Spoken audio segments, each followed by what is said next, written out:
out of this. Isaku? Yeah. Okay, and this is Isaku from Element Biosciences. And let me get that going. All right, just gonna see. This is the clicker. Yeah. Great, thank you very much. Exciting to be a sponsor here at ABRF. I'm going to talk about using our newest version of AVITI. We call it the AVITI-24. Just for by way of explanation, what you're going to see is a concept called cytoprofiling, which we think is very appropriate for modified cells, engineered cells, as well as natural and primary cells that you might use in this context. Before I begin, I just want to give some context, as Element Biosciences has been around for 6 years or so, but we've been commercial for about 2 years. You know, our first goal was to make sure that we fit into the ecosystem. It's not the first, it's the continuing goal. And I think we established that, but we continue to hit milestones. And we hit a very important one recently that I want to give some attention to, as you understand where the 24 sits in our roadmap, if you will. So we launched on Pi Day of all, of all days, intentionally, in 2022. It was the AVITI sequencer, and then we quickly continued to innovate on the platform, right? And the purpose of that is when you acquire an AVITI system, you know, you see the investment as more applications, chemistries, and reach are included, right? So we increased the speed of the chemistry, and the run times were shortened. We enhanced the menu so that outputs could be tailored to use cases at the appropriate run costs. All of these things to fit the use cases. We also increased the application reach by doing 600 cycle sequencing.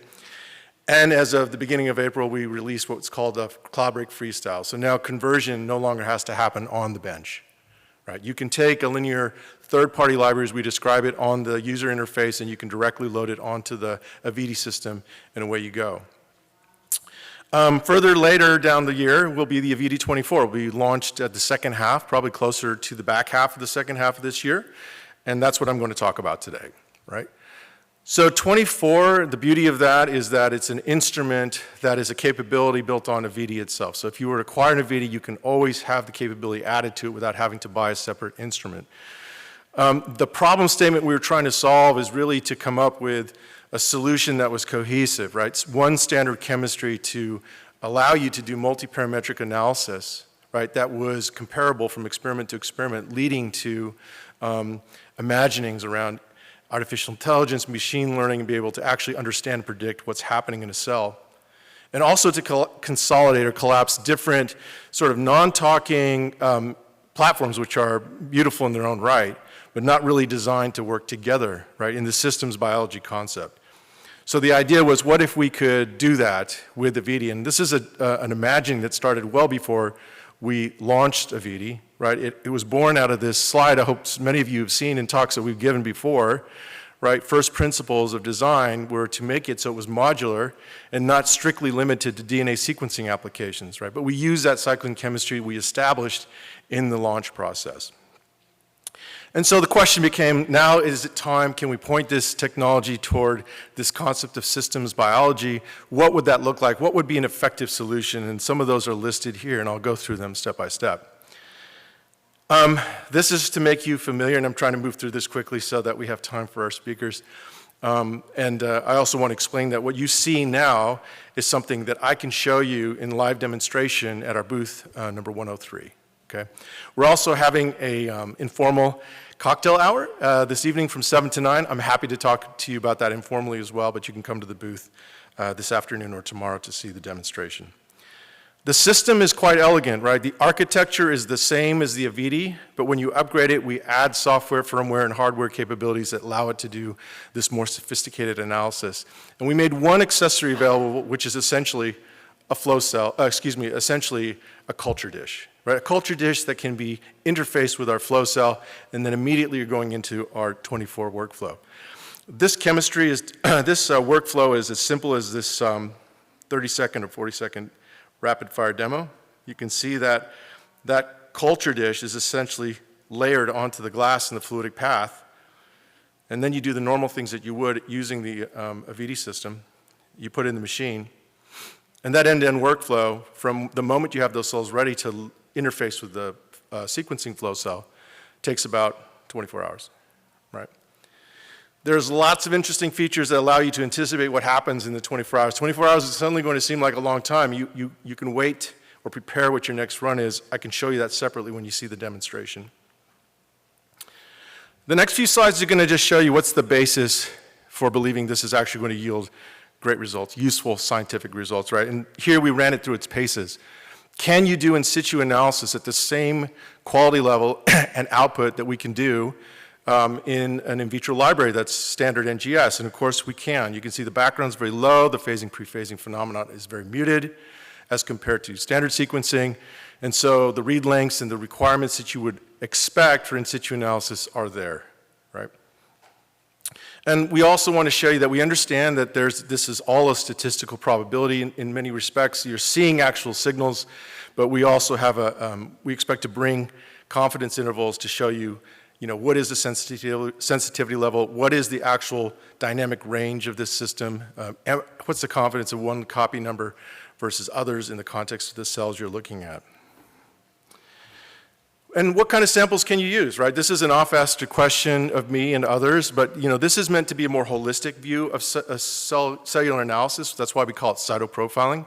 So pretty much anything you can put on a glass slide, and this is what differentiates us, right? We position this for cell culture, transformed cells, reprogrammed primary cells, mixed cell culture. This is really intriguing, right? We also have our own proprietary cell staining, so you can look at subcellular domains, organelles, and so forth to use that for context of where these signals are happening, what's happening over time. And then, of course, we benchmarked, right, for protein detection. This is an important part of it. As we all know, antibody staining can be quite variable in distribution patterns of signals, and we did that versus fluorescence microscopy, and we're very confident what we see with the markers we've chosen so far. And then what I'm going to do in these last few slides is to show you sort of a real experiment if you were to use this system, right? The system will be launched as a targeted panel solution where these analytes will be chosen by us to intentionally work together and complement them, each of the markers with each other for maximum value. But we understand customization and on-target markers will be very important for customers, so that will happen later. But imagine what you can do now with a simple context where you're looking at cell cycle phenomenon and looking at the different parameters based on what we can deliver on the 24, right? There are really 6 parameters: morphological, RNA, protein, and 3 subdomains of protein, and subcellular organelles, right? So in this situation, I'm just showing you this culture dish where it's been arranged in a 12-well format, and that separation allows you to divide dose and time dependence from each other from a standard cell population that you apply, or you can put 2 different experiments on this configuration or whatnot. Right, so in this next few slides I'm going to show you, you can synchronize cells in this case, and you can see what happens to the distribution of these cells over the course of the cell cycle from the known phases. And you can start to see that when you have a treated and untreated situation, you can start to see the effects of that treatment, but you can't be sure, right? Is this statistical noise or not? So you can continue to dig into that profile. And you can look here. So if you take a look at those cells, those were cells statistically plotted on a graph, but this system allows you to actually see the cells.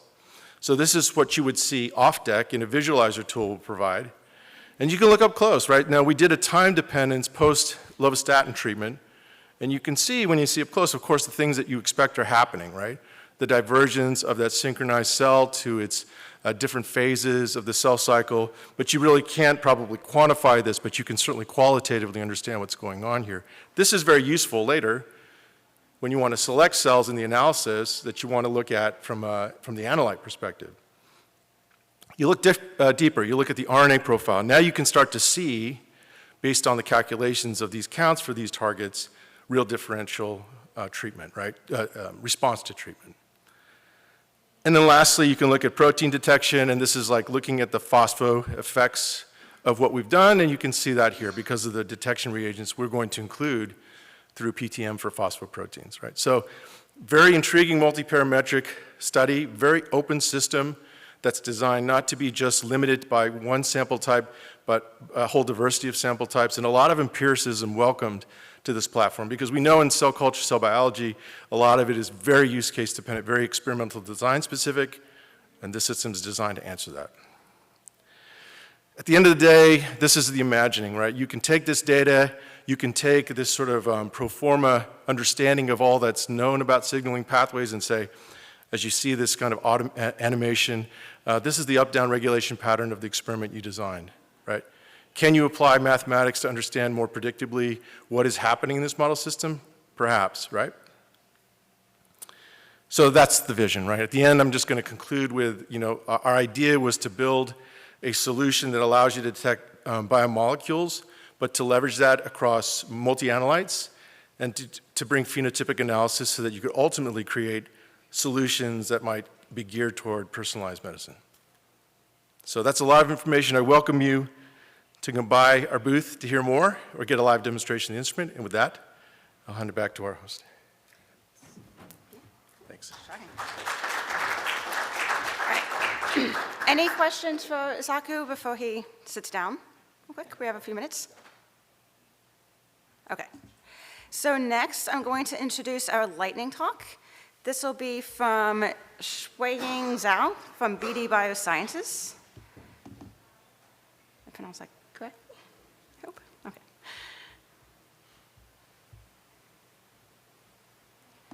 Oop. Okay, here you go. I'll just sit here for a minute. Stop. Can I go back? Yeah. Yeah, can I start from the beginning?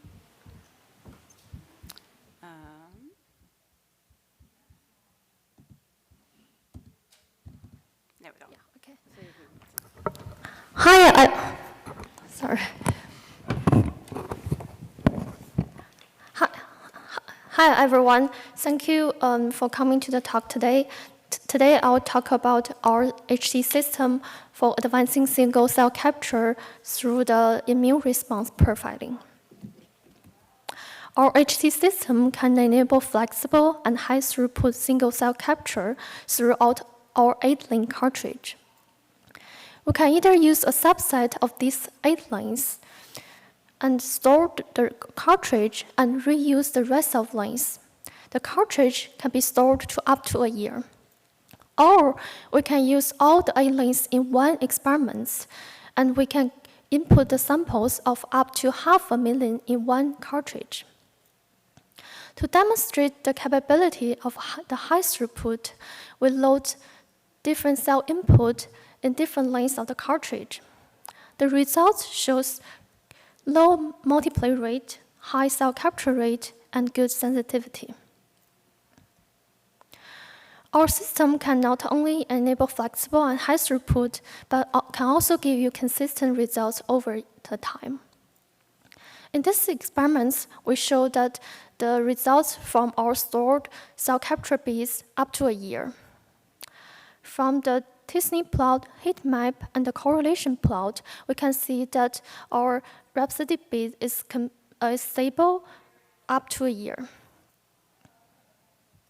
Next, I want to show you an application of our HT cartridge partial use capabilities for T-cell immune response.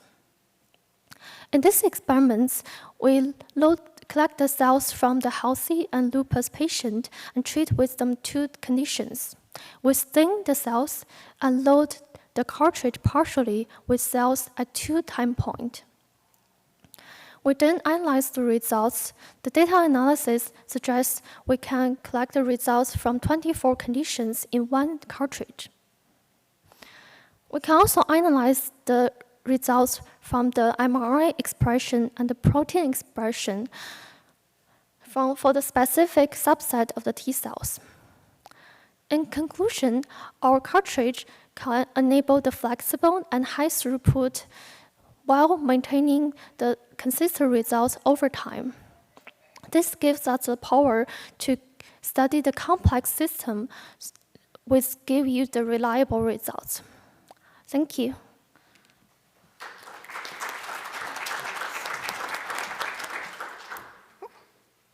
very staticky up here. All right. So before we bring up our first speaker from the research group, I'm going to introduce who we are and what we do. So we are here representing the Genome Editing Research Group, and the mission of our group, I don't have it memorized, so sorry, is to collect and disseminate the fast-evolving knowledge in design of nuclease technologies and undertake research projects and provide and publish the streamlined processes that could be used as guidelines for all interested co-facilities and their users. So to that end, I'm going to introduce our three speakers first. Sorry, Molly. I figure it's easier if I just introduce them all at once, and then they can come up, so I don't have to keep interrupting things.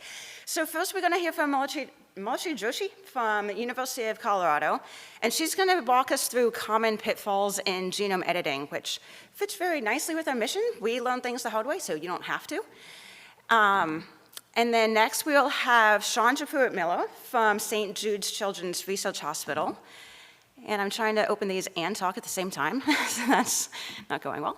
And then last, we'll hear from Channabasavaiah Gurumurthy. We call him Guru. And he will, Shondra and Guru will both introduce new technologies that they are using in their cause and publishing on so that we can all use eventually. So I'm going to bring up Molly's first. Here we go. Okay. And with that, I'm going to show you real quick how to use this, and then I'm going to clear out. So you don't have to stare at me the whole time. So when you're done, you just X out of the presentation, and then it'll be like 2 X's, and then both of those are open along the bottom. I can come back if we need to find them. Okay. Can you hear me? Okay. Good afternoon, and thank you for joining us in this session. So my topic is challenges in genome editing, and this is a perspective from my experience. And I have been lucky enough to collaborate with a bunch of really good core facilities that do this on a regular basis. So I get input from them, and so some of the points that I'm sharing are shared painful points. So before I move on, I would like to introduce you to my core. We are a very small facility, the functional genomics facility, which I run under the guidance of our director, Joaquin, and with my 2 very talented assistants. So our core started with the intention of providing functional genomics tool. It started with shRNA. I joined the core in 2013, and then that is the year when CRISPRs took off. So I was assigned the task of learning and disseminating CRISPR technology, and that is how I'm here. Over the years, we have added a lot of customized services like genetic screening and cell editing and custom cloning. I had a slide which talked about challenges in screening, but I'm going to skip over that, but I would be happy to talk if you are interested in discussing that. So before I move on to the nitty-gritty, I guess everybody is familiar with CRISPRs? Okay, I see a lot of nodding heads. Okay, so this is the technology that has changed our research world for the past 10 years. It requires a small 20 nucleotide long RNA, which is capable of guiding CRISPR-associated protein Cas9 to a very specific location in the genome, where this endonuclease creates a double-stranded break, and this double-stranded break is naturally repaired, but sometimes the repair process is error-prone, and we can accidentally include insert or delete nucleotides, indels, thereby causing a frame shift and hence gene knockout. But we can also provide a specific template to repair this, and this is where the real power of this technology lies. So as I said, I think I can skip over this. These are the 2 main CRISPR-focused customized services that we provide.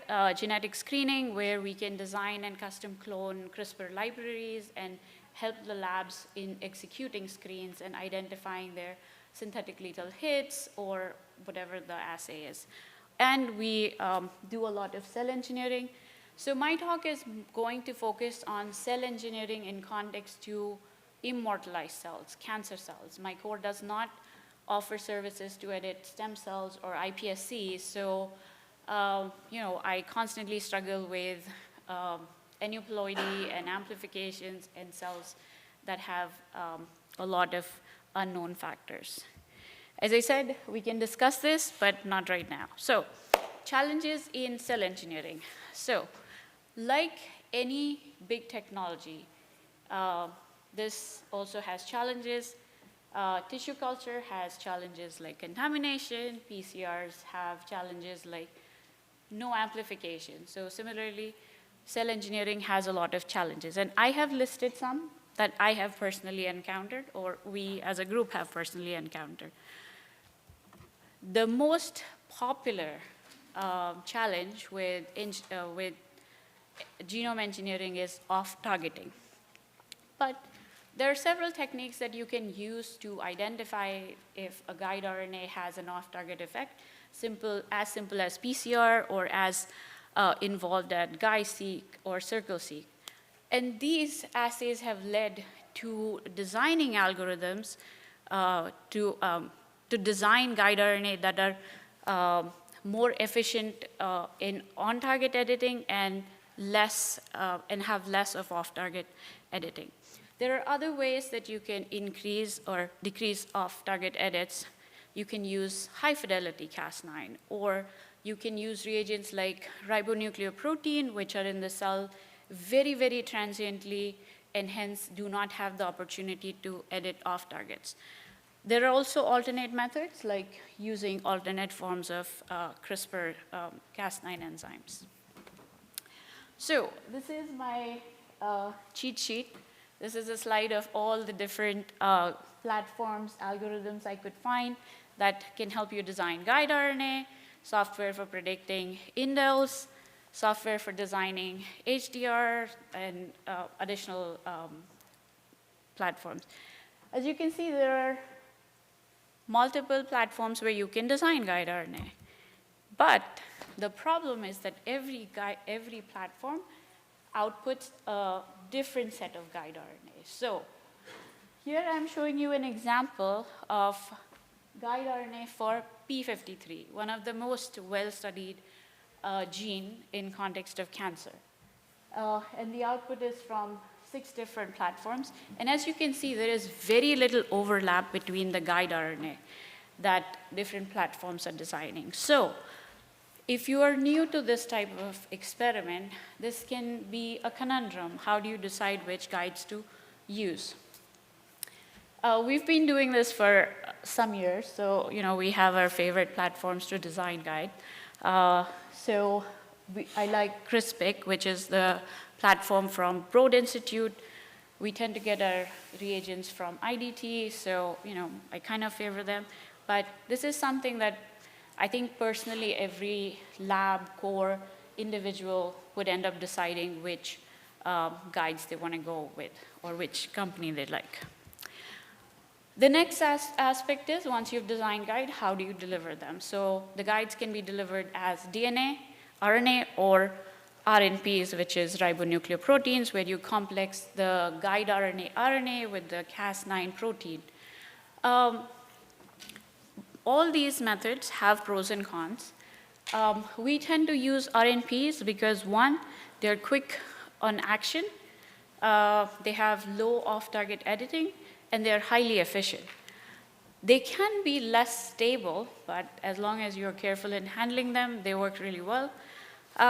People might argue that they come at a cost, but honestly, if you consider the amount of time and effort and money you spend in cloning a guide RNA into plasmid, I think it just is a wash. So, and this is an example from an experiment that I did almost 8 or 9 years ago, very early days of CRISPRing, where I was trying to teach myself how to do these experiments. So at that point, plasmids were most popular. Lipoaffecting plasmids into cells was the way to go. So here I have compared, so we created a cell line expressing GFP, and the idea was that which is the best method to knock out GFP in these cells. So we designed guides to GFP. We cloned the guide either into a plasmid or used an RNP. And then we delivered these by liposuction or nucleosuction. So as you can see, that plasmid liposuction reduces GFP expression by 25%. Nucleoaffecting the plasmid is slightly better, but lipoaffecting RNP knocks it down to almost 90%.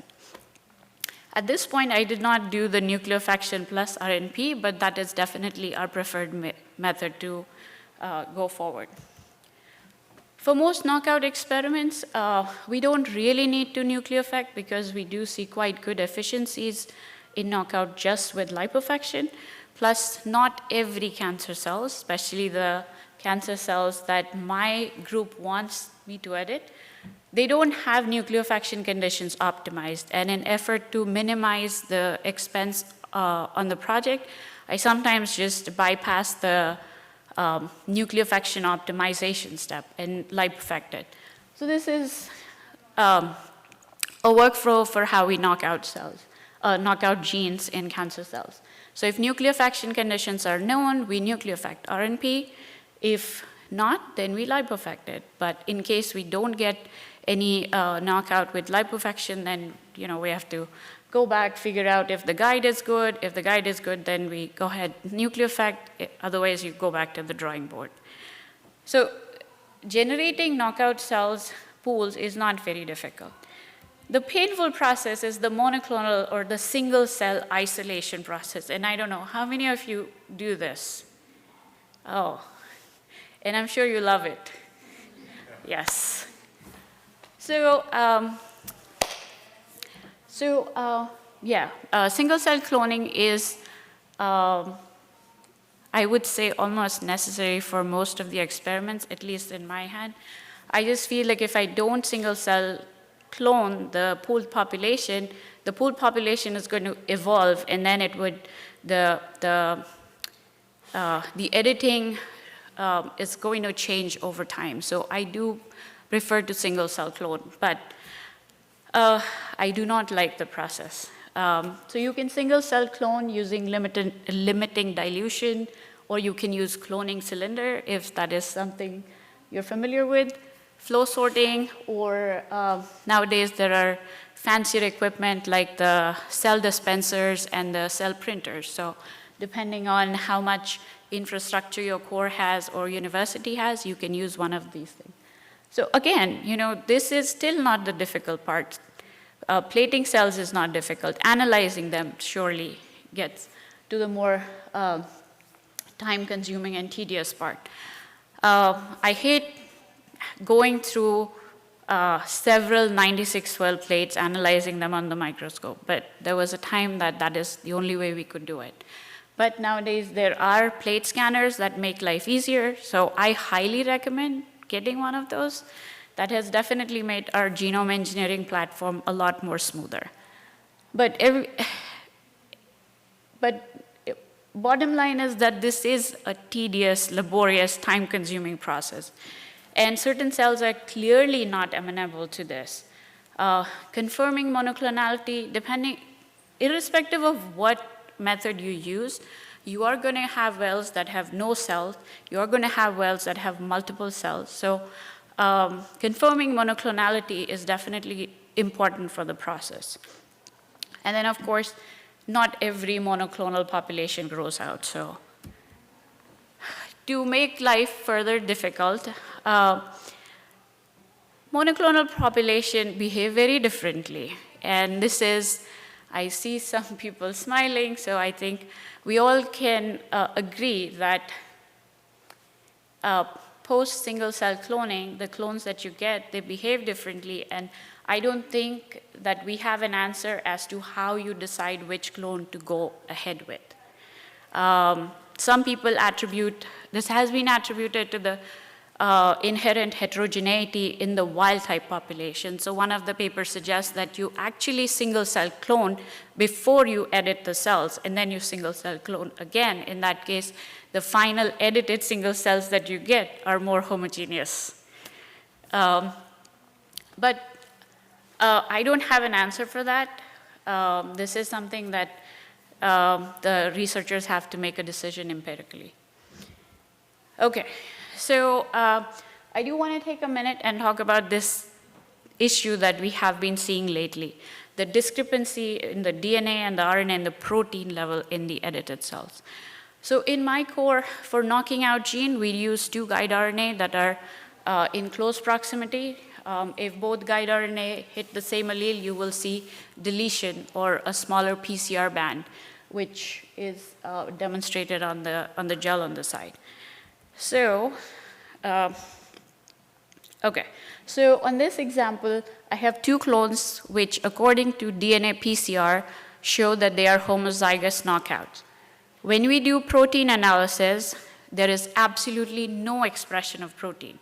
But when these samples were sent for RNA sequencing, I don't know if you can see, but the samples show that the edited samples have way more RNA compared to the wild type sample. And we've seen this in a couple of projects now.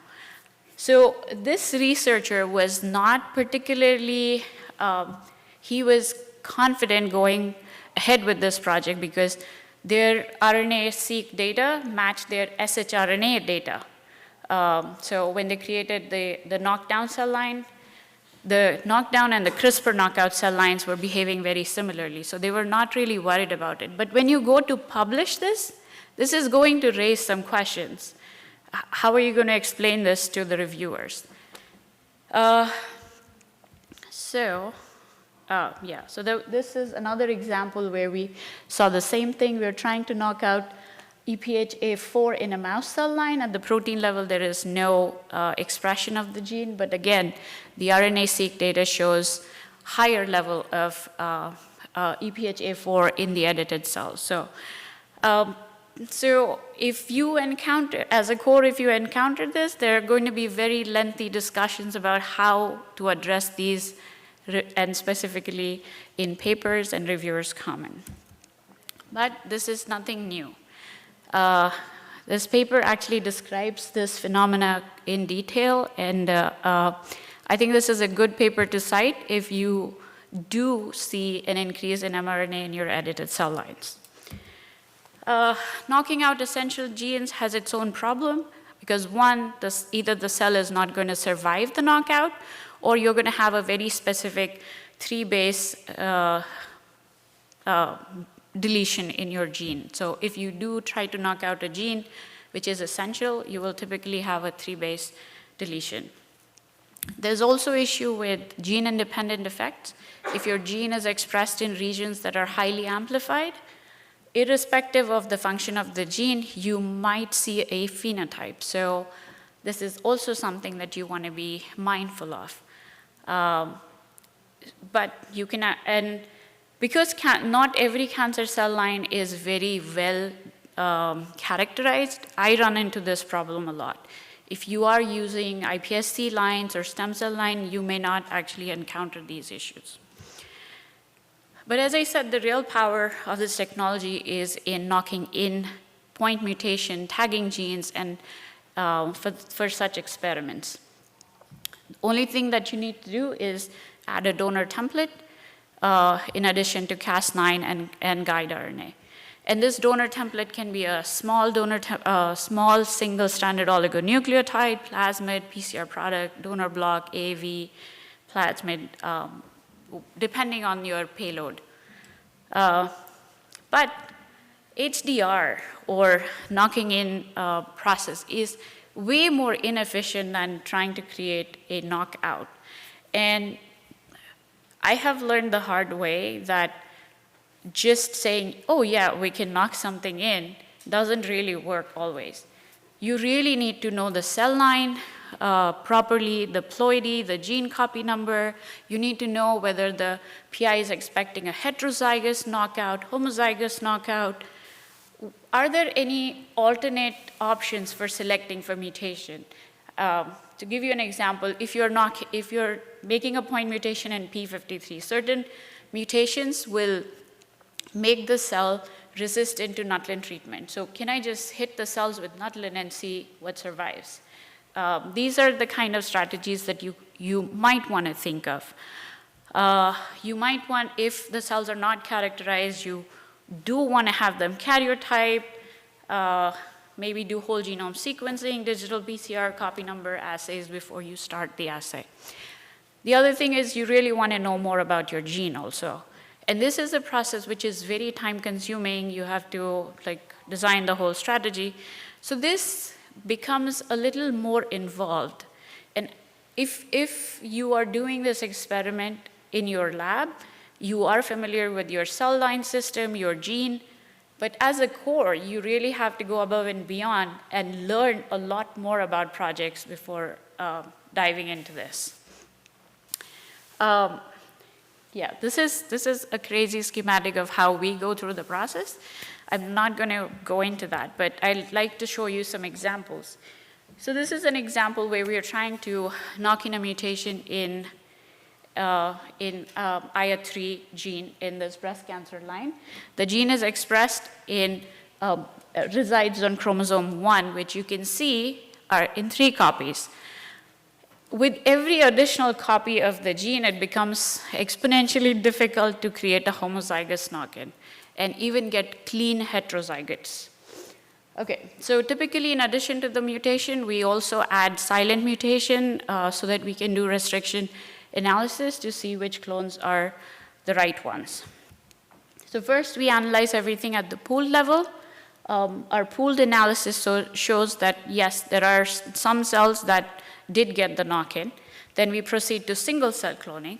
Typically, these experiments require screening anywhere from 50 to 100 to even 500 single cell clones. So luckily, with this project, we got 2 homozygous knock-ins, so this was a great success. This is another example where we are trying to edit PIK3CA in a breast cancer line. And again, it's on a chromosome which is in 3 copies. We went through the same process. We added some mutations to screen. But this cell line was more difficult. We only had 13 clones that survived the whole single cell process. So we are limited by the number of clones that grew out. We did see mutation, like knock-in in most of the cell. I want to say 9 out of 13, so that's pretty good. But now we have a very interesting architecture that we see. So far we've done Sanger sequencing followed by ICE analysis. And I don't think we have a homozygous knock-in yet. But for this particular gene, heterozygous knock-in works, so that's good. We are waiting on amplicon sequencing data to confirm, but it takes a lot of different methods to confirm what is the final outcome in these cells. Okay, last point, if you're trying to do any kind of tagging gene tagging experiment on genes that are lowly expressed, they are going to be very difficult to detect. So these are just some of the examples. And last, a very interesting example, we were trying to add a flag tag to this gene, anchor D37. And this was done in the very early days, so guide RNA was in plasmid, donor plasmid, everything. So after we did that, we tested the pooled population. And like all the 6 conditions that we tested, we were able to detect the knock-in. In addition to the flag tag, we also had the neomycin resistance cassette in this particular construct. So we're like, we're going to hit the cells with neomycin, and we should be able to identify different clones. We did that. All the cells died. So we could not figure out what went wrong. So then we repeated it, and the same thing. So then we went back to the PI, and we discussed, and we found out that this gene is not expressed in the cells. It's only expressed in hypoxic condition. So we put the cells in hypoxia, hit them with neomycin, and that is how we got the clones. So this was a fun experiment. So bottom line is, CRISPR technology is not very difficult. You just need to consider a lot of things. Know your cells well, know your gene well. We have a very detailed intake form so that we're not surprised when things are working, but they don't really work. The other thing that I would like to say that there are a lot of instruments that help in making this process easier, and I'm not recommending any specific one, but these are just like a list of things that you can add to your genome engineering pipeline. Take-home message, set realistic expectation. Everything is possible, but just plan it out. Know your cells, know your gene of interest, and add some automation. Recognize that this is a very time-consuming process, and so you might want to come with a realistic price point for your service as well. So with that, I would like to thank a lot of people, and I will take questions after the session.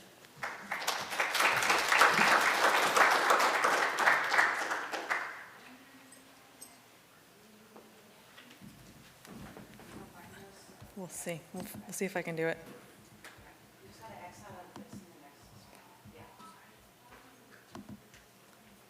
And mine is open. That is the wrong thing. There we are. All right. So that was a great introduction. So thank you very much, Molly, for doing that. I'm going to be talking to you guys today about assessing cellular vulnerabilities with this assay that we call the CelFi assay. It's very cute, and if I had my phone, I would do a selfie with you guys with this in the background, but I don't have my phone, left it over there. So basically, we use the CelFi assay to validate hits from pooled CRISPR screens. And I thought I would, before I get to the assay, I'm going to give you a little bit of background. Molly already did a great job, so I'm only going to hit on the points that I need to make sure that you understand. I run a core called the Center for Advanced Genome Engineering. It's a shared resource at St. Jude Children's Research Hospital. And we rely predominantly on traditional genome editing, this ability to use a guide RNA to basically target a Cas9 nuclease to a specific site, and we're making double-stranded breaks. We do prime editing, we do base editing. We don't operationalize those things yet, meaning there are limitations to those whenever you're doing massive amounts of projects. I'd be happy to talk about that after the session. But right now, what I'm going to be talking about is making those double-stranded breaks and allowing those to be repaired by these two repair pathways that we just discussed in HEJ and HDR to do things like gene disruption, direct ligations, deletions, inversions, translocations, or even specific point mutations being inserted or larger insertions. We've done all of these things in all different cell types. We'll do any edit in any cell line. I don't know if that makes us like, we'll do pretty much anything for you. But basically, we offer these 7 services. The first is guide RNA design, assembly, and validation. So we typically deliver our guides and Cas9 as RNPs, transiently via nucleofection, as Molly just talked about. But we also do clone them into like lentiviral vectors as well.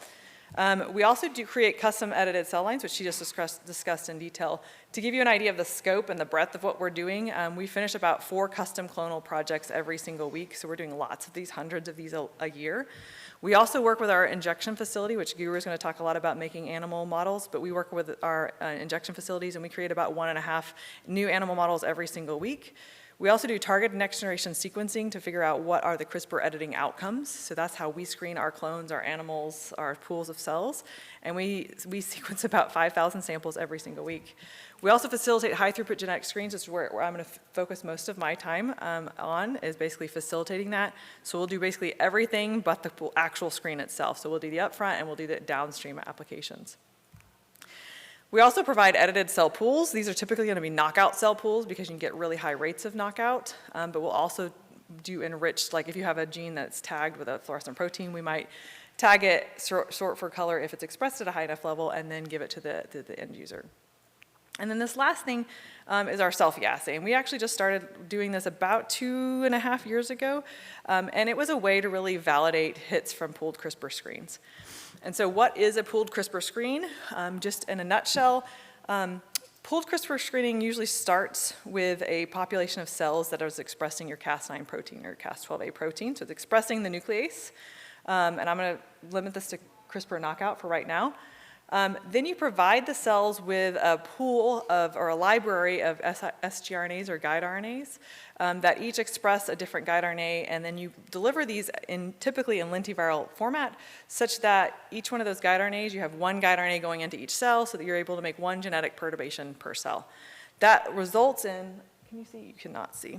That results in you creating this pool of cells that has basically one gene knocked out in each cell, and you can pretty much create a pool of cells that's knocked out each gene in the genome. So you can do whole genome libraries, you can do smaller libraries. And then the screen really starts once you apply selective pressure. So in this case, the example I'm going to give you is just time.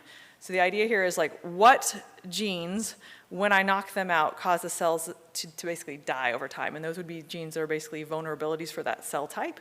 So if you knock out that gene, it basically causes the cells to die.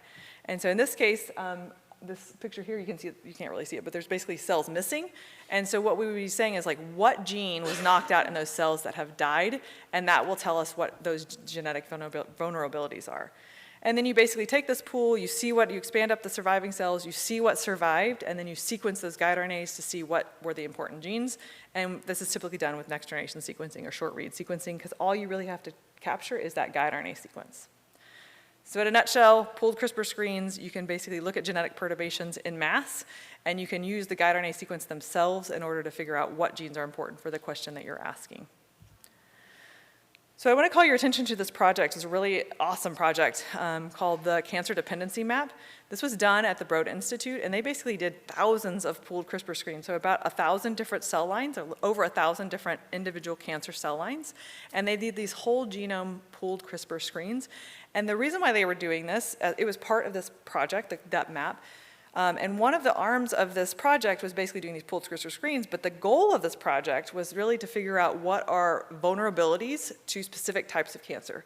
So by doing all these screens, they can look across all the cell lines and figure out what are common essential genes. So what are genes that when we knock them out cause all cells to die or most cells to die? But then more specifically, like what are genes that if I have a HER2 new positive breast cancer cell line, what causes those to die specifically? So you can understand that if you can figure out what the differences are between common essential genes and genes that are essential to or cause vulnerabilities in specific cancer cell type, that might allow us to have better treatments or more personalized treatments for specific types of cancer. So this was, I think, hugely successful, and we have learned a whole bunch, and there are new therapies being developed from data that has come from this. And I showed there's all these 3 different arms. I'm only talking about the pooled CRISPR screen part, the blue arm right now. One of the limitations of the cancer dependency map as it originally was is that it didn't include a lot of pediatric cancer cell types, which at St. Jude we're very interested in pediatric cancer. And so in a collaboration with Dana-Farber, the Broad Institute, and St. Jude, we're basically doing something called the Pediatric Cancer Dependency Accelerator. So basically same idea, but now we're going to be taking the latest and greatest technology. So we're using mostly Cas12a as our screen, our protein cutter, our nuclease. And then we're going to be doing this on lots of pediatric cancer subtypes. So we're excited about this. The depth map I'm giving you a whole bunch of background, but I'm going to get to the point. You guys you're tracking with me? Yes? Okay, good. So the depth map has this awesome portal. Do you guys know about the depth map? Yes, you've heard of it? Some of you haven't, so good. I'm going to get to it. So the depth map has this awesome portal. You can go in and you can just literally type in like your favorite gene, your favorite cell line, your favorite compound, and it gives you tons of information back. So in this case, I have basically entered this gene called RAN. And what you can see, I'm going to highlight a couple different things. So I don't know if you can see this. Can I see this? Yes. Okay, so good. What this is telling me, I just typed in RAN, the gene, R-A-N, that's the gene name. And then it basically tells me that in the pooled CRISPR screens, out of 1,086 cell lines, it was dependent in 1,086 cell lines. So it's a pretty essential gene because every time you knock it out, the cells basically die. One of the other things it gives you is something called a gene effect or a Kronos score. And so in a nutshell, if the Kronos score is 0, that means the cells do not have a fitness defect or advantage if it's 0. So basically it's kind of a null. Most common essential genes, the average Kronos score for common essential genes is a -1. And the more negative it is, the more quickly the cells basically die when you knock out that gene. So negative is causing the cells to die. Average common essential gene, which is across a dependency across most cell lines, is -1. RAN happens to have a Kronos score of negative, like on average, it's like almost -3. So over here you can see this is the average common essential gene is this -1 Kronos score, and RAN is super, super negative, and this is just several different types of cell lineages. So RAN, take-home message, super essential. If you knock it out, it's going to kill your cells. The dependency map gives us a ton of information, but it's also based on population dynamics. So they're modeling things. Basically, they take all these different arms, they put the information together, and then they have to make some assumptions. And so some limitations of DepMap screens, or just CRISPR screens in general, is that not all cancer subtypes will be well represented. That's, again, why we're doing the pediatric, one of the reasons why we're doing the pediatric dependency accelerator. There's no secondary follow-up on these hits, right? They get the hits. They don't have the time to do thousands of follow-up studies. And then again, it relies on this population modeling. And so we wanted to step in and basically create an assay, which we call the CelFi assay, in order to validate hits from these pooled CRISPR screens, especially knockout screens. And so it's really simple. And so you're probably going to be like, of course, that's very obvious, but it's very powerful. So basically what we do here is we take a population of cells. So here's our cells. We have a guide RNA to the gene of interest. So like in this case, if we wanted it to be RAN, we're like, okay, let's see if RAN is actually a hit, which it is. We would design our guide RNA. We would put it into our cells as RNPs transiently for a short period of time. We would allow that guide RNA to go in and do its thing and get repaired by non-homologous end joining. And we would have a population of cells that's going to be a mixed population. Some will have all in-frame indels, some will have all out-of-frame indels, some will have a mix of in-frame and out-of-frame, and if they're cancer cell lines, they probably got a lot of alleles. And then you're going to also have a population that basically has no wild-type length, or no, like it's either wild-type or it has a transition or transversion. So then, in the CelFi assay, all we do is basically do this, and then we track the indels over time. So you can imagine, if over time, if knocking out those cells that have all out-of-frame indels, if knocking out the gene basically causes a cell to have a growth disadvantage, they're going to go away over time, right? So all we're doing is we're looking to see, do the red cells go away? Do the out-of-frame indels go down over time? So we're just tracking those out-of-frame indels, but we also track in-frame and zero-base pair too, because it gives us a bigger picture. And I'm going to give a shout out to these 5, but for sake of time, I'm not going to tell you their names now, but if you wait, I'll tell you them later. And this is an assay that we have used in a lot of different ways, and we also wanted to figure out, like, let's put it through its paces, like how much can it actually tolerate? So showing you the CelFi assay in a couple different ways. So here we wanted to say, like, can it show us kind of the kinetics of knockout? Can we see if a gene is really essential, does it go away quicker than if it's like a little bit less essential? So here I'm just showing you 3 different targets. So first is the AAVS1 site. It's targeting a non-coding region and an intron in chromosome 19. And what you can see is in red, we're showing you the out-of-frame indels, in gray, the in-frame indels, and in black, the zero-base pair indels, or wild-type indels. And what you can see, there's no chronoscore because it's not a gene, it's just an intronic sequence. What you can see is we do not see a change in the out-of-frame indels over time. Good, that's what we expected. We don't expect to see a growth disadvantage. The next gene is this gene, NEP54, and it had a chronoscore of negative 0.863, and it's considered a common essential gene.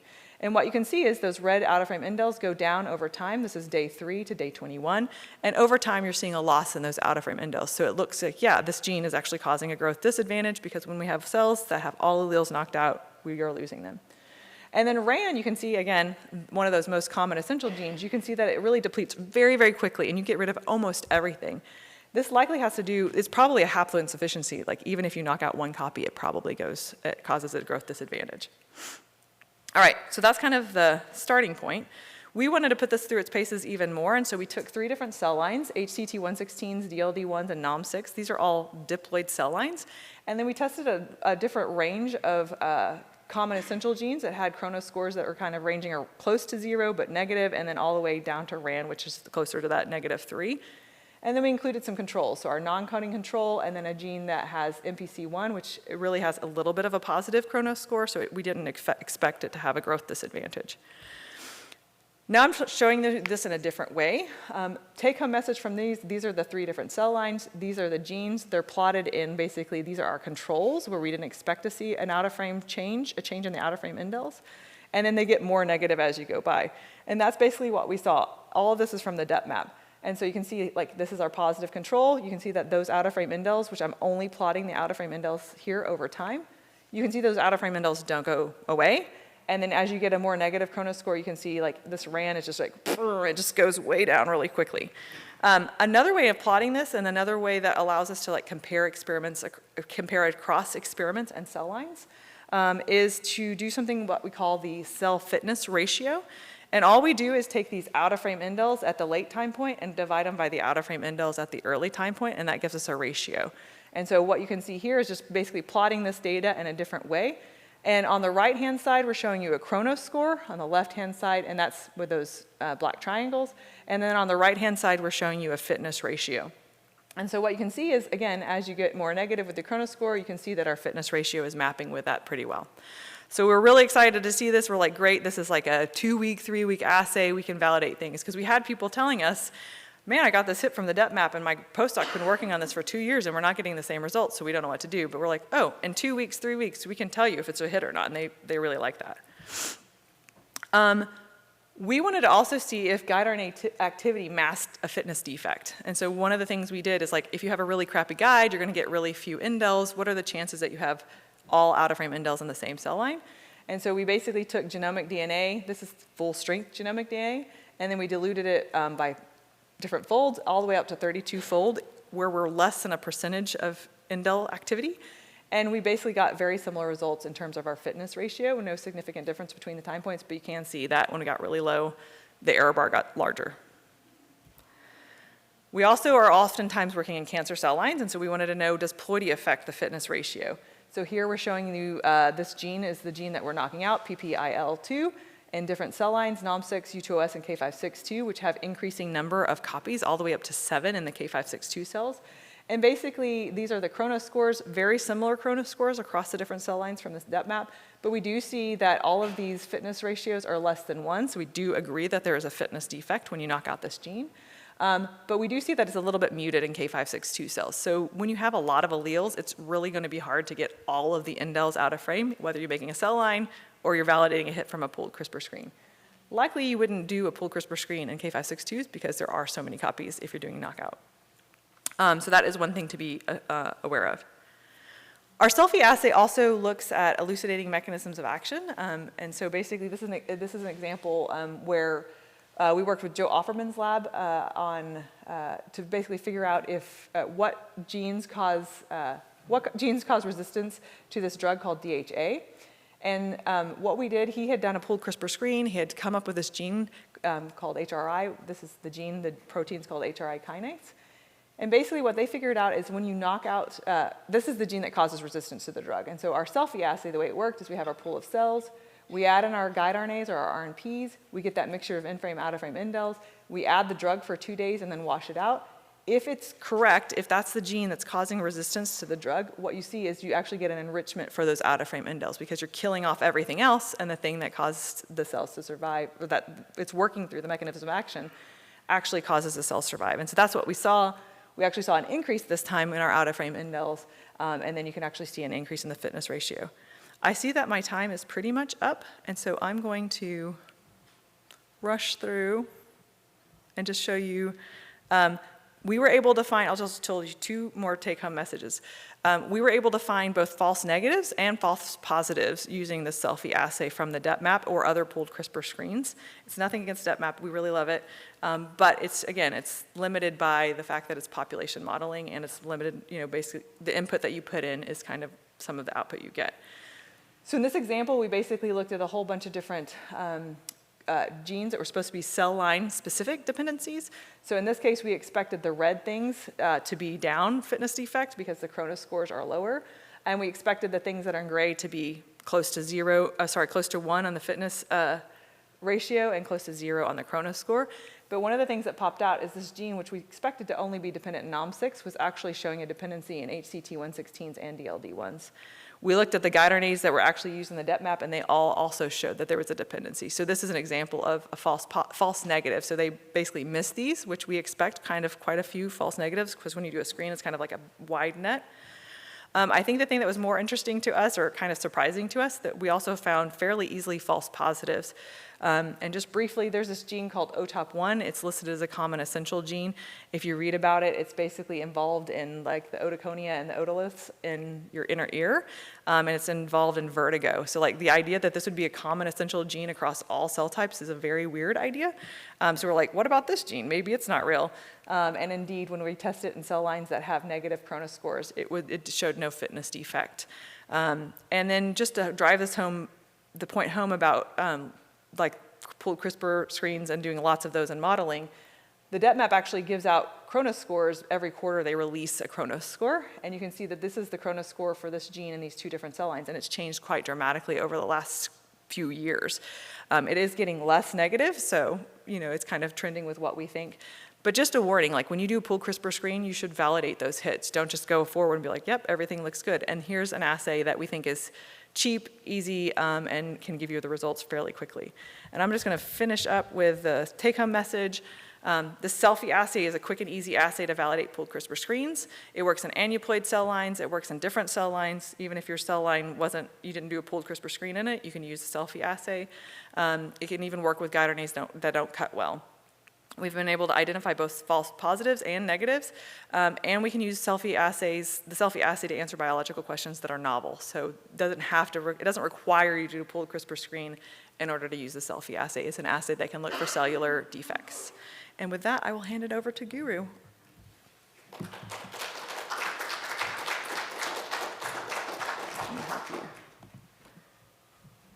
think you're here. There you go. Boop. All right, good afternoon, everyone. And I also thank organizers for inviting me to give a talk. And I will try to finish my talk in 7 or 8 minutes so that we have some time. Okay, so I'm going to talk about emerging technologies in mouse genome editing. The first 2 talks were primarily focused on cell lines. Of course, Shondra also covered a little bit about animals, but I'm going to talk mostly about what happened? Okay, mouse genome editing. So I think, so I'm going to talk about 2 things. One is our previous technologies and emerging technologies. I'm sure some of you have heard about previous technologies, Easy CRISPR and GONAD.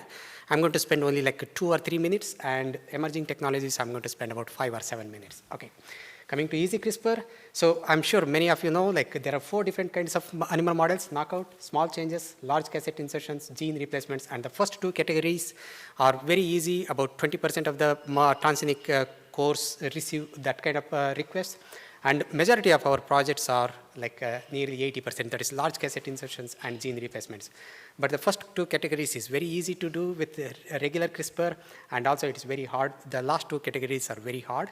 And one example is conditional knockout, and we developed a method called Easy CRISPR to solve this category. So the Easy CRISPR was developed in 2016.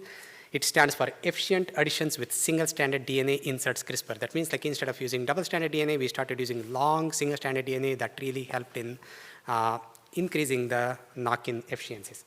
So this paper is already published like 7 years ago now, and you can read that. And then also we published the Easy CRISPR protocol in Nature Protocols. And just to summarize Easy CRISPR, if you want to create a knock-in mouse models, for example, like adding GFP to the N-terminus, all you need to do is that take GFP sequence and add about 50 to 100 nucleotides on the left-hand side, homology arms, and then 50 to 100 bases right side homology arm, and long single-stranded DNA will be just like 1 kb for GFP, and I don't know what's happening. Okay, 1 kb for GFP, and then the guide RNA will be towards just before the ATG, just after the ATG. And if you want to do the same thing towards the C-terminus, all you need to do is that change the donor, change the homology arm, and change the guide RNA, and you can do that. And if you want to create a conditional knockout mice is like the bottom is the conditional knockout that has 2 LOXP sites. To get to the bottom one from the top, all you need to do is that take 2 LOXP sites, stitch them together in 1 long single-stranded DNA, use 2 guide RNAs, cut the target exon out, drop the new cassette in, and that's how you create a conditional knockout mice. And this is all using Easy CRISPR technology, and that works very robustly. And coming to second technology, that is called GONAD. So this is a traditional method of making transgenic mice. Like you take about 10 to 15 male mice, 10 to 15 female mice, mate them together. Next day morning, you euthanize all the female mice, collect their zygotes, which is shown in the second panel. And then in the third panel, you inject those zygotes one by one, maybe about 2 or 3 hours a day in that day. And then at the end of the day, you transfer them into pseudo-pregnant females, and you let them develop into pups, like which takes about another 3 weeks. And instead of doing all these tedious steps, we thought, why not do everything in the same mouse? Like you just take 1 male and 1 female, mate them together. Next day morning, when she's plugged, you surgically open her oviduct and inject CRISPR-Cas solution into I don't think I can use okay, I'll use this. Okay, so instead of doing all these steps, like you can take 1 female and surgically open her oviduct, inject CRISPR-Cas solution, and then do the electroporation and let her develop her own pups. So this is a proof of principle experiment that is shown to show, that is demonstrated to show GFP mRNA can be delivered into the oviduct, and these are the eggs present in this oviduct, and they also show fluorescence, and this is the GFP knockdown experiment. And we gave a name called GONAD, which stands for Genome Editing via Oviductal Nucleic Acids Delivery System, which is microinjection independent method. That means you don't have to do microinjection to develop animal models. Okay, so this is the workflow of genome editing, GONAD. So this is the female that is mated with a boy previous evening, and she's pregnant, and surgically anesthetize her, surgically open her oviduct and pull her oviduct and inject CRISPR-Cas solution into the oviduct where there are fertilized zygotes, and do electroporation, suture her back, and she will wake up and she will develop her own pups. I'm going to show you a 1-minute video here. So this is the, okay, I can play here. Okay, so this is the right hand, this side is the uterine horn, and this is the oviduct. We grab it and then inject about 1 to 1.5 microliter CRISPR-Cas solution into the oviduct, and inside here are the fertilized zygotes. I'm going to fast forward a little bit here for the sake of time. Okay, after we move that, inject the CRISPR-Cas solution, we position the mice in a particular angle. Oh, it started from again. Sorry, you have to bear with me. Oh, okay, it's starting again and again. Okay, so after injections, we keep the CRISPR-Cas, we keep the tissue moist by placing tissue paper that is soaked in PBS. And after that, we grab the tissue and apply electroporation. Sorry, you have to wait for at least 1 minute. I was thinking I can fast forward because of the time, but it's not helping me here. So this particular method we can use for creating knockout, and also, okay, I can use, but anyway, it is almost done, so she's saying. So we can, to create knockout mice and also point mutation knock-in mice to create up to a half a kb insertions, we can do that. And then the mouse is positioned in a particular angle to help with placing a tissue paper that is soaked in PBS. And after we do that, we grab the tissue using custom electrodes that were made 7 years ago. Right now, there are many companies that produce, sell these custom electrodes. And we grab the tissue and we just press the button to apply electroporation. You watch for a second here, you will see air bubbles. So that is the moment the CRISPR-Cas solution gets entered into the oviducts, into the zygotes present in the oviduct, and you will generate the pups. So we published this paper 5 years ago in Nature Protocols and also in Genome Biology. So easy CRISPR and GONAD methods have given total solution to regular transgenic technologies that are offered in core facilities. But there are some limitations. The limitations are size of insertion cassette. It works best up to about 2 kb, easy CRISPR, and we have gone up to 3, 3.5, 4, but longer the cassettes, there are imperfect insertions and there are partial insertions. Also, there are mutations all along the single-stranded DNA, sometimes it happens. So that brings us to discussing emerging technologies, which I have been doing and which some of us in our laboratory and my collaborator in Japan have been doing. I'm going to present about 3 technologies. One is called re-engineering, second one is script, and third one is T4AVVS. That is not AAV, AVV. So let's talk about re-engineering. I'm sure many of you have heard about ROSA knock-in, like ROSA locus, where you can dump in large quantity of sequence, and they invariably express, and it's a safe harbor locus. So we get that kind of model requests quite often, but to create a ROSA knock-in plasmid itself is like a 10 to 15 kb sometimes with longer homology arms. Instead, what we thought that, why don't we clone everything in the mouse, like restriction, endonuclease, digestion, and cloning. The idea is that we took a mouse that is double reporter that has a CAG promoter already, and it expresses TD tomato, and which is flanked by LOXP sites, and also it has GFP. And when you breed this with a Cree, TD tomato goes out and it expresses GFP. What we did is that if an investigator is interested in making a constitutive gene expression, what we did is that we found a guide RNA upstream of TD tomato to insert cDNA of interest along with the P2A. That way you can express, in addition to TD tomato, you can ubiquitously express your cDNA of interest. That means like you are leveraging the existence of all these cassettes in the mouse and insert a cDNA, which is just like 1 or 2 or 3 kb using easy CRISPR method.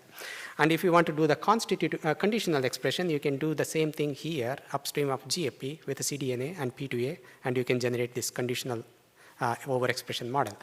Right now, we have also characterized one guide RNA here, another guide RNA here. That way, you can take out TD tomato and insert cDNA. Similarly, we have characterized 2 more guide RNAs here, one here, one here. That way, you can release GFP and put that. So what are the other possibilities of re-engineering? If you have a gene that is constitutively expressed, you can conditionally express by inserting lock-stop locks upstream of your cDNA of interest. Or if you have a CRE line, if you want to make it as a reporter, you can insert eGFP P2A upstream of that. Like that is re-engineering the existing lines for better purposes. And the third one is like there are some investigators are interested in expressing 2 proteins at equimolar concentration. They asked me to make a transgenic mouse for A, transgenic mouse for a subunit B, and then if I can do that, like then if they breed them together, idea is that like they will express both same quantity, but invariably it doesn't happen if you do the random insertions. But if you do the targeted insertion, it is the same locus. Theoretically, it should express same quantity. So you make mouse A and you change the mouse A to mouse B, you can do re-engineering and do that. So there are a few other additional applications, and right now this manuscript we are resubmitting to Nature Communications, and we have made more than a dozen mouse models. If anybody is interested in, we can collaborate and then make those models. Second thing is script. SCRIPT stands for simultaneous CRISPR and PITT. So PITT is one of the technology that we developed like 15 years ago before CRISPR actually came in. So PITT stands for pronuclear injection-based targeted transgenesis. What that means is that like if you take a DNA piece, if you want to create a random transgenic, you inject into zygotes and it can insert into random location in the genome. It can be 4th chromosome or 7th chromosome or somewhere that you don't know. But if it happens to be landing in euchromatic region, you are lucky, it gets expressed, but if it lands in heterochromatic region, it doesn't. So our collaborator in 2010, he developed a landing pad in the mouse Rosa locus by putting 2 heterotypic LOX sites. One is JT15, another LOX 2272. Idea is that like you take the zygotes from this landing pad containing mouse and then inject donor DNA of interest along with compatible LOX sites and a CRE mRNA, and this would insert donor DNA of interest at the specific site in the genome. And he created a bunch of mouse models that are ubiquitously expressing and very reliably expressing. So I came up with an idea of simultaneous CRISPR and PITT to make this widely available for various different loci, not just Rosa locus. The idea is that like here is how I would do that. I would inject 5 different components into the mouse zygote simultaneously. The first component is CRISPR and the second component is PITT component. And in the first, there will be 3 components. One is Cas9, guide RNA, and landing pad sequence. And all 3 will work together inserting a landing pad in the reaction number 1. And after that, like the PITT components, I'm putting mRNA for integrase or CRE, and this will take about 3 to 5 hours or maybe 6 hours. By then, this reaction would have happened, and after this mRNA gets translated into the protein, that protein will help inserting donor DNA of interest in the target locus. And I call it as simultaneous CRISPR and PITT. And this is one of the proof of principle experiment that is shown to insert about 15 kilobase sequence into the Rosa mouse locus. Last 2 minutes, I'm going to talk about T4AVVs. So I'm sure many of you have heard about adeno-associated viruses, AAVs, and these are very popular tools for gene delivery and gene editing, but their DNA cargo limit is only about 4.5 kb, for maximum like 4.8 kb. And are there any viruses that can deliver tens of kilobases long DNA? And can they also deliver like proteins like Cas9 or CRE? And can they also deliver RNA too? Like you want same virus delivering Cas9, guide RNA, and donor DNA. The answer is yes. There was a paper that was published in May last year, and that is by using T4 bacteriophage, and they call it as artificial viral vectors, T4 AAVs. And this was published in Nature Communications, Design of Bacteriophage T4-based artificial viral vectors for human genome engineering. I'm going to show a little bit data in that. So this particular group, what they have done is that they have done recombinant DNA technology using which they can produce the empty head of the T4 phage, and this can be produced in bulk quantities by just transforming plasmids into E. coli. And once you have this empty head, you can start adding DNA and protein, and ultimately you get this packaged virus that is ready for genome editing. And you can decorate that with hundreds and hundreds of copies of molecules, either DNA, RNA, and Cas9 or CRE. How it works? You take empty head and start adding motor protein and a DNA, and this motor protein will pump in the DNA into the empty head, and your DNA is packaged inside. And then next you add the proteins that bind to the outside. They are non-essential proteins for the T4 AAVs, but you can tag them with CRE or any protein of interest. And finally, you decorate this particular empty vector with genome editing tools in addition to the donor DNA, and the cargo length can be about 100 kb or 170 kb at the most. And so this is the efficient co-delivery of genes and proteins, and this is the list of proteins that you can tag with non-essential proteins.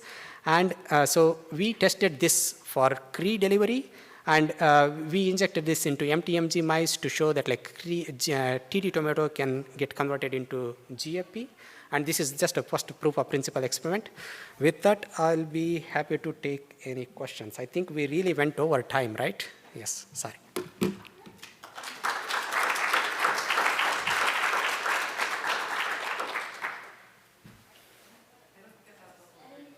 Questions for the speakers?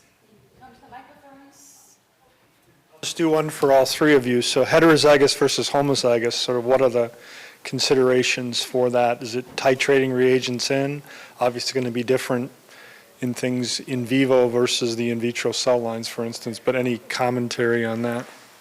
Yeah, so if we get heterozygous mice, we can easily breed, and then we can get homozygous. But I was going to ask the same question to cell engineering people. If you have gotten heterozygous cell line, have you ever considered knocking out the other allele that is re-engineering, which is technically not re-engineering, but like re-targeting? So. I would say there's lots of ways to do heterozygous editing. So one is like you can put in a blocking oligo, just basically so you get a cat. You're actually getting both alleles edited, but you're blocking one. And it's going to be a wild type allele because you're putting in a silent mutation, but it does have a silent mutation. Some people don't like having even silent mutations. You can also put in dead Cas9, which basically will bind to one allele without targeting it. So dead Cas9 doesn't cut, it just binds and it blocks the other Cas9. So we typically do that in like a 4-to-1 ratio, 4 of the dead Cas9 to 1 of the wild type Cas9. And then what are the other, there's like several different ways of doing it.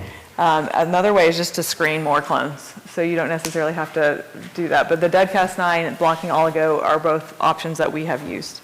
I don't hear that. So we have actually, yeah, so we've usually ended up, so in the first pass, if you get heterozygous clones and you actually want homozygous, you basically have to analyze the allele that did not get the right knock-in, and then design new reagents to be able to knock in the intended mutation. But I've never tried to stop a mutation from happening because I've never really had a request saying I only need a heterozygous clone. Is that what you're asking, or homozygous? Homozygous, we don't usually have problems getting if you screen enough clones, but clean hats where you have one allele that doesn't have an indel and one that has a knock-in, those are harder for us to get.